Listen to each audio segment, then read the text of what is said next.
Hello, good morning, everyone. I think I will go on stage so I can see you. It's much better like that. First, I have a question for you. I would like just to know who is from outside Europe in the room. Okay. Who is from Europe but outside Estonia? Quite few. And lastly, who is from Estonia? Okay. Thank you very much. So today I will speak about the once-only principle, but not only once-only principle. I want to use a quote from an Estonian, so you may know him, Andrus Ansip, and I want to keep some words from this quote because I think it's very important today to notice that, of course, digital is important, in our daily life. We all in the room, I'd say, and most people have already a smartphone, using a smartphone from different purposes.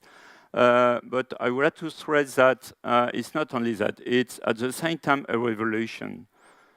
Not only because of digital, because you may also notice that around us in the world, many things are happening. Democracy may become in different ways. So there may be also new roles, a new distribution of power in the coming years. And that is not only because of digital, but we should embrace the opportunity of everything going digital to make Europe, but not only Europe, and also the world, a better place to live, to work, to travel. So we need not to be scared about all those transformations, but we need to speak about them. What will happen next? What will be the new role of government in this new setting, in these new ways of democracy, where citizen businesses will participate more. They want to have their say in this new way of being in a democracy. And this is why I quote this quote, because we are facing now a kind of revolution. And this digital means can help us to deal with that. Of course, here, public administration should not lag behind the private sector with public services, with electronic public services, because public administration have, I would say, a big buying power. So we are purchasing a lot of goods, so we can influence the way services are delivered through the citizens and businesses. And this is very important. And if we want to do that, of course, we need a euro, because is why the Commission is aiming for, is to build a digital single market now. So everything that I will present now is also contributing to building this digital single market. What we have done, and Maria has already mentioned that, we have issued last year an e-government action plan. So this action plan focuses on three main priorities, is to modernize public administration, and then I will explain how the once-only principle can contribute to that, because it's a very strong driver to modernize public administration, because it will force people to change their mindset, how they deliver services to citizens and businesses, how they need to behave when they receive a request for a citizen and or a businesses.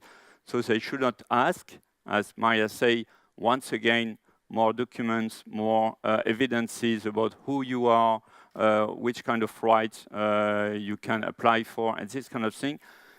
Public administration and civil servants should first see on which information, which data they can rely on, asking peers, so other public administration, not only in their own country, but in Europe, so also abroad, which kind of information we have already as public administration in Europe to deliver and to serve citizens and businesses. So we need to modernize public administration, and once only we play a big role in that. We need, of course, to deliver more cross-border services, and then I will present a new initiative, a new proposal that we have that is called Single Digital Gateway to improve the access to information procedures, not only in one specific country, but across borders in Europe. And we need to engage citizens. As I said, we are facing and we have the feeling that something is coming, so new ways of working, new ways of interacting between government, citizens, and businesses. So we need to engage citizens. So in this action plan, we have 20 actions. The action plan now has run for 1 year, is going well, I would say. All the actions are in time. Some of the actions have already completed what they were supposed to do. And as we want to do what we preach, this action plan is dynamic by nature. So we have put online a platform where anybody can propose new actions. And we have had this year a midterm review of the digital single market. And through this review, we will add 5 new actions in this action plan. And every year, from last year to 2020, we will do the same exercise. So the Commission and the Member State study all the proposals that we receive online on this platform, eager4EU, and we decide what we can do with those proposals. So, for example, just to give one idea, a new proposal for to add to the action plan is to draft what we call a digital citizen charter. So it's to set up all the rights that a citizen should have when he interacts with a public administration in the digital world.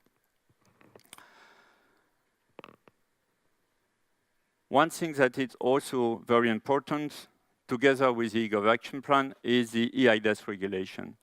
So I don't know if you know a lot about it, but of course this legislation is very powerful to enable more trust in public services, in how citizens are interacting with public administration, but beyond that also regarding e-commerce, because we are offering a legal framework to do business also in Europe across borders.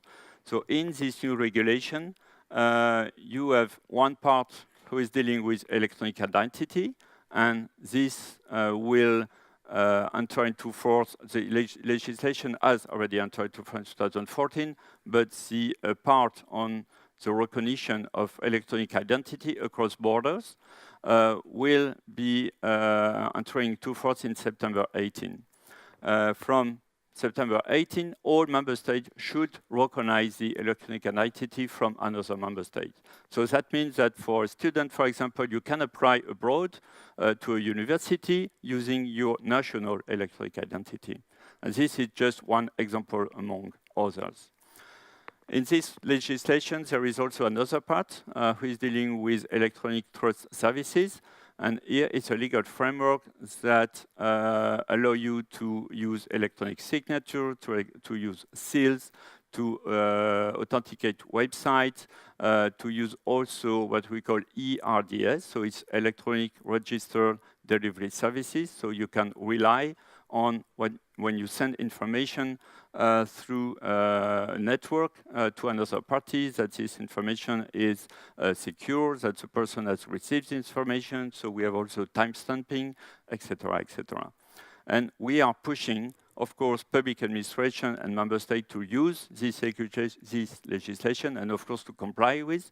But we are also pushing private entities and businesses also to use it, so in the banking sector, insurance, and so on and so on.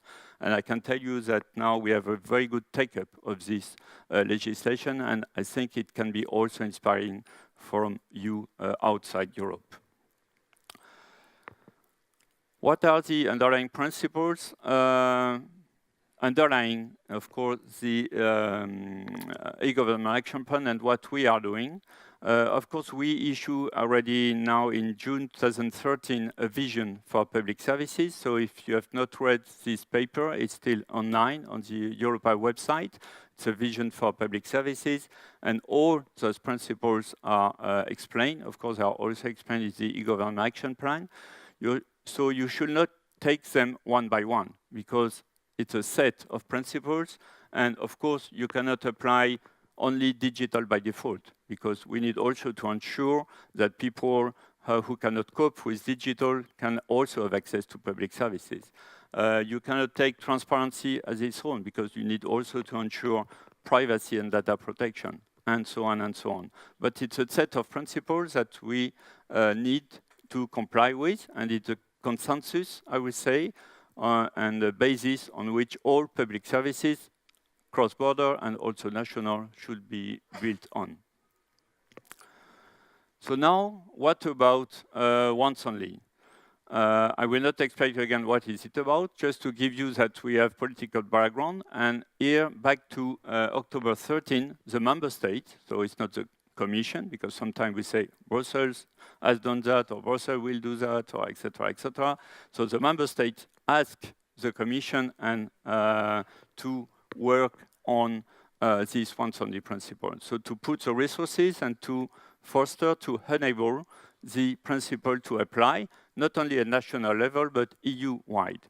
So seeing all public administration in Europe as one, I would say, because we will be able to exchange information among all public administrations, maybe at local, regional, national, or European level. And this, of course, has been enshrined in the digital single market strategy and, of course, in the e-government action plan.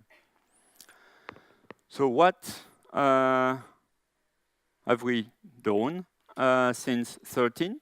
So first, we had 2 studies, so they're online, so you can read them. One is on the reduction of administrative burden, where once only has been highlighted, and also, of course, with some values of what will be the benefits of applying once only principle. Then we had another study last year on what to do really to have EU-wide once only principle, and this study concluded that we will need maybe a legislation at European level to enforce and to be sure that once only will be applied in the same way, more or less, or in the same spirit, I would say, all over Europe. So then we took the opportunity of another action plan, another action in the action plan, which is a single digital gateway. I will explain how to put this once only principle in this legislation and to start applying once only for some procedures for citizens and for businesses. And then we use also our background and experience to say that we will also launch a large-scale pilot. This is a top project that Maya mentioned, and also another, what we call coordination and support action.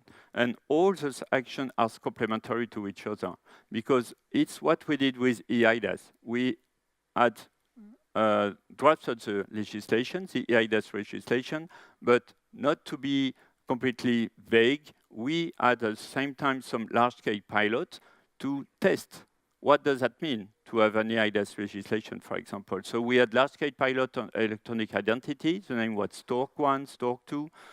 We had also other large-scale pilots. What are the large-scale pilots? They are an agreement, grant agreement that we have with the member state, where the Commission is not doing anything, just provide funding to member states, but not only public administration, but also to academia and to private entities that would like to participate and to do some piloting, some testing all together. So everything around the EIDAS regulation has been tested and piloted in large-scale pilots, more or less at the same time. So we learn from each other what we can do in legislation and what we can physically do with electronic means. So we want to do the same with once only. So we have now a proposal regarding introducing once only in the single digital gateway regulation, and at the same time we have a large-scale pilot that will test and pilot in different cases. What does that mean and how we can implement that? And for citizen aspect, we have this coordination and support action to discuss with a lot of stakeholders how we can apply once only for citizens, because there is also always a fear of this big brother things, that administration will have all information about me and they will know everything. So, of course, we need to ensure that this general data protection regulation will also apply, so privacy will be respected. What is the digital single gateway? And maybe I need to speed up. I don't know, I'm looking to the moderator. No, apparently it's okay. So what is it? Of course, today, we have, as European citizens or businesses, SMEs or big companies, a lot of procedure online, but mainly at national level. And it's not fair to citizens that are living abroad. So nowadays, we have 19 million of citizens working in the country, another country where they were born. We have around 22 million SMEs that would like also to make business abroad in the digital single market. And it's not easy to find what are my rights, my obligation when I want to travel abroad, when I want to work, what I want to live, when I have some health issue abroad, when I am abroad. So we agreed to put everything, all information in one only gateway to ease the access of information on the procedure and also to give assistance to citizens and businesses that want to do something abroad. And this will, of course, foster the digital single market. So you have all the added values that we expect from that, and it's also some economic aspects. So we will put, of course, some money to build this single digital gateway together with the member state. But we issue also a study that is now in line, I think, just a few days ago, or what will be the benefits, and you can read how many hours citizens will save when they want to look to information, when they want to do something abroad, and how many million euro we will save also for businesses that want to act abroad. Now, in this legislation for this single digital gateway, we took the opportunity, as I said, to introduce this once-only principle. This is for 13 procedures that are listed in the legislation when you need to ask, for example, for a birth certificate, when you need to ask for pension right, if you have worked in different member states in Europe. Everything, all the evidences sometimes are already in the administration premises, I would say, or databases. So you should not be asked again to provide those evidences, and they need to be exchanged between public administration cross-border. What I would like to highlight is in this legislation proposal, because then of course it will be discussed with the Council and the European Parliament and the Member State before becoming into force, the user aspect, so the privacy is predominant. So as it is written here, the purpose of when you give evidences or when you give the consent that public administration can exchange information about you should be only used for the purpose of the request. This is one major aspect, and the other one to respect privacy is that the citizen should have the right to preview the information, so the evidences that will be exchanged between public administrations. So maybe it will not be easy to implement, so we will work on that, mainly with the TAUP project and the Scoop 4C community, but this is in the regulation and is really important, of course, to avoid this fear about Big Brother.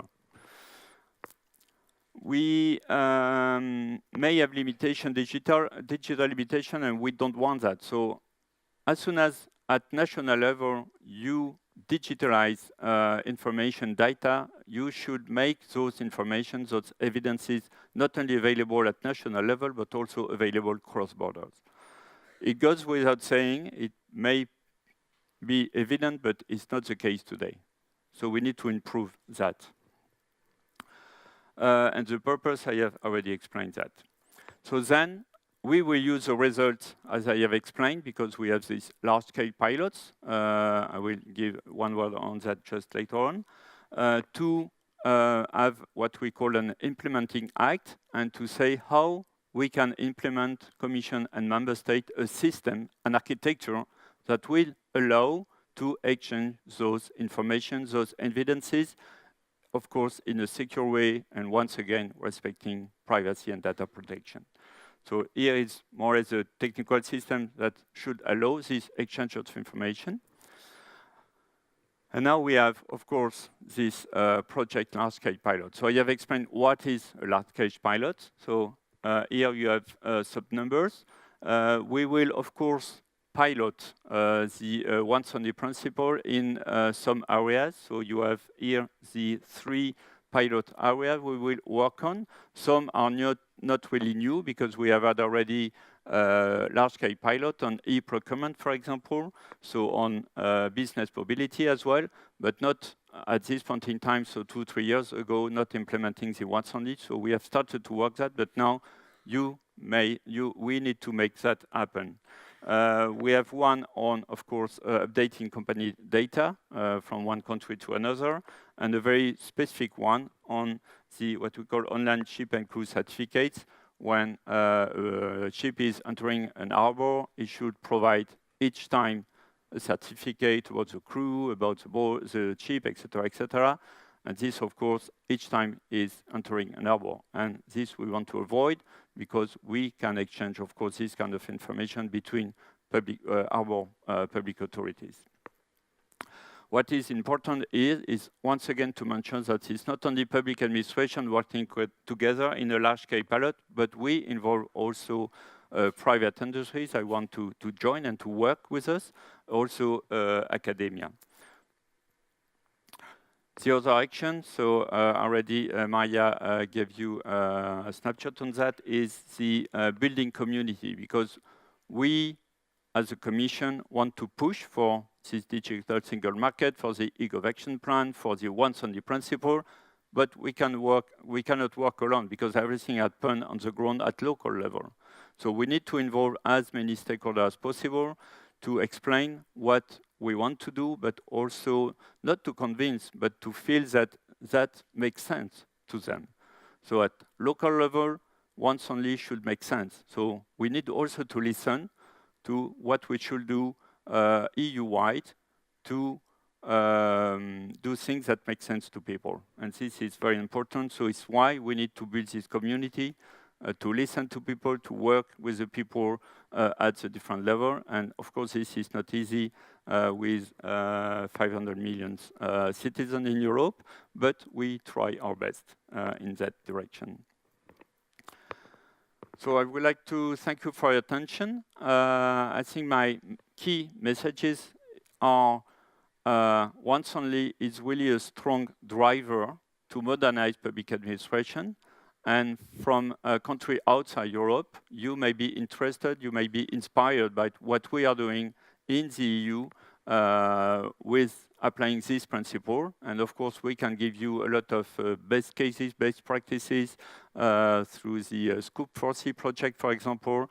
We can discuss with you how we are working on that. So I gave you some activities that we have done, explaining the cross-fertilization between doing legislation and piloting through large-scale pilots. And I hope you have found that very interesting. And I will be open for questions. But first, I will give the floor to Lucas Ilves to tell you a bit more about practical things happening already in Estonia. Mm-hmm. Thank you very much, and see you. Thank you. Thank you very much.